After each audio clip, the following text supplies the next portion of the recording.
Hello and a very warm welcome here to my channel. Great to have you watching. Yes, today I'd like to introduce you to another cool tool, and in this case it's the VEVOR induction heater.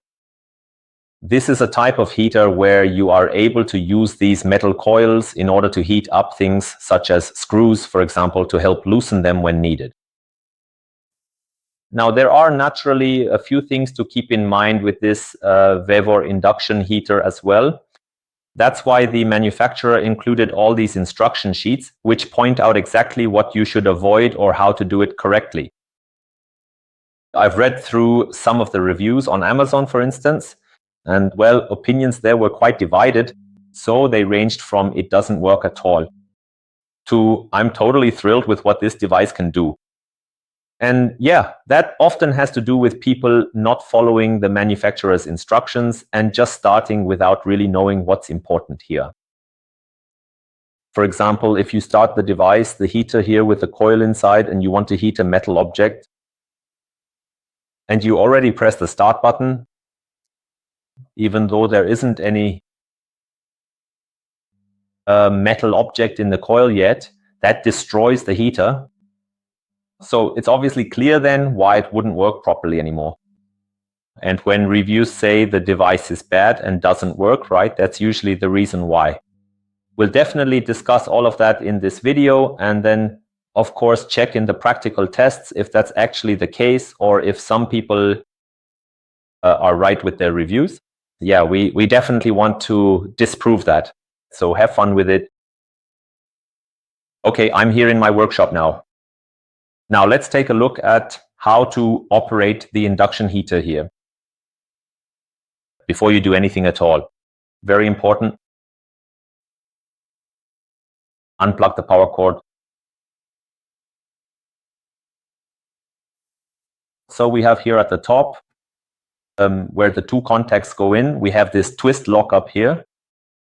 That means I have to open it first, of course, so I can get my two contacts in there. It's really important here to make sure you push them in nice and deep all the way in, so that absolutely no copper color is visible anymore at all. Take your time with this step, making sure everything is properly in place. And then with this, you just turn it to the left, just like this. Lock it. There, now it's really tight. So that's the part about the connection.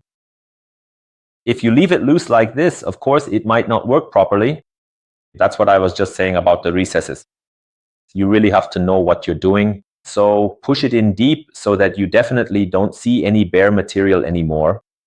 And then by turning the turning motion to the left, there's also a lock on here. You can see it clearly. Lock the whole thing in place here, and then the coil can't come out anymore. Now we come to the coil.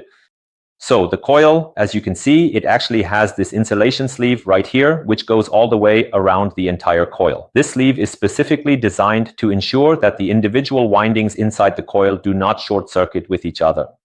That means even if you were to touch a component, even if it was just for a very brief moment, there would be no risk of causing a short circuit because the insulation is there to protect against that. Occurs. Nevertheless, you should definitely avoid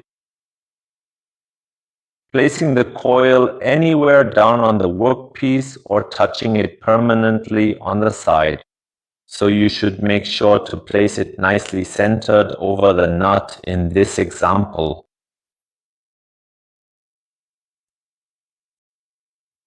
That's why it definitely makes sense to choose the right size and not a coil that's too tight, so that you might have contact somewhere. Well, sometimes it's not possible otherwise. If you're under a car, for example, and have a bolt on the exhaust that you want to loosen and don't have much space, well, then you have to just make sure that you definitely work without making contact. Now, the coil also only has a certain thermal service life. That's why the manufacturer says 2 minutes here, so work with the coil for a maximum of 2 minutes, because then the coil gets so hot that the insulation sleeve burns. It then becomes brittle, porous, as shown here in the pictures, and then breaks.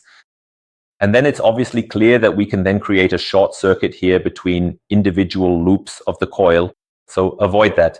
If you have a component that you might need to heat for longer, then simply after almost a minute, let's say 50 seconds, well, then quickly change the coil and then start again. That works. What you should definitely not do, of course, is press this button here if I'm not heating a workpiece. That will destroy the device. I must not do that under any circumstances. So only once I've placed the coil, then I press my start button here.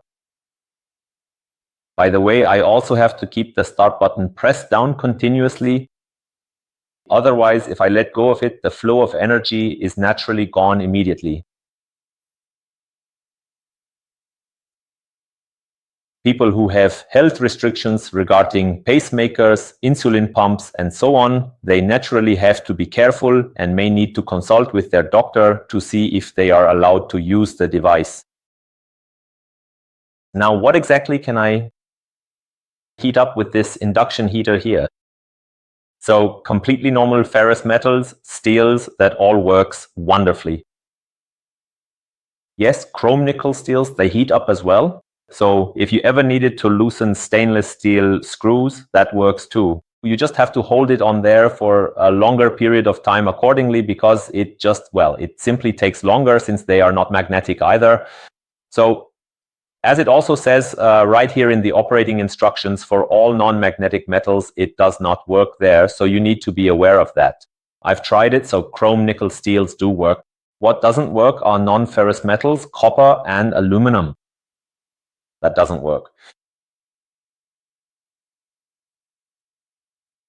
Now I have a completely normal brushed steel pipe here.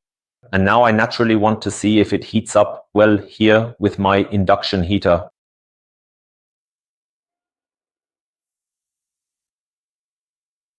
And after a short time, it's already starting to smoke. And you can already see the tempering color.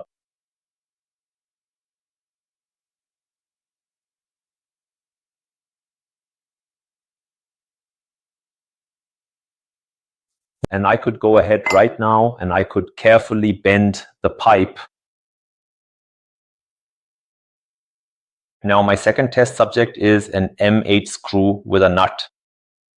And yes, those are the ones you also find on exhaust systems, which then usually seize up or rust solid. And I naturally want to loosen those here with the device. And yes, now I've taken a smaller coil to match the screw. And now let's see if it gets hot too.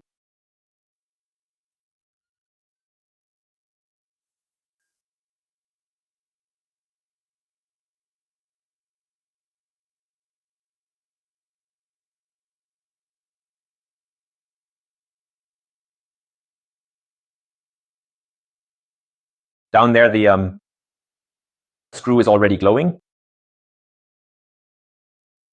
And even now you can already see the nut is also, yeah, glowing red. That's enough.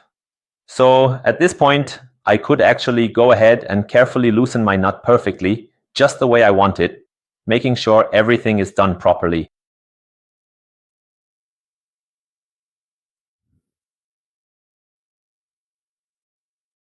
Yeah, what I'll mainly be using the induction device for is, of course, things like round bars. Yeah, you can heat them up beautifully and then bend them perfectly here in the vise. And that's what I really enjoy doing. And you don't need to get it torched with gas and oxygen here. And you can really heat up a round bar as evenly as you want.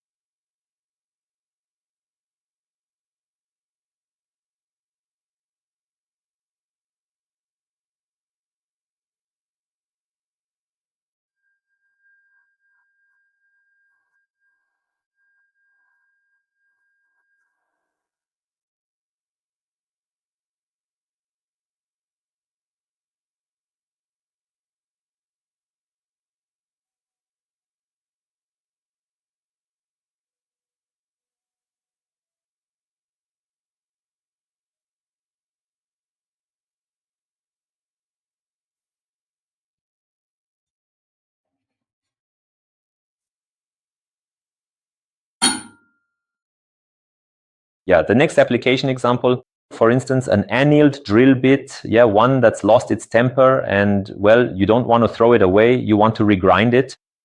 So you go ahead and after you've reground it, you give it back its hardness here. That means you heat it up here.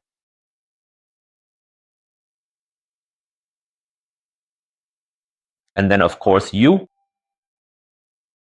depending on the tempering color,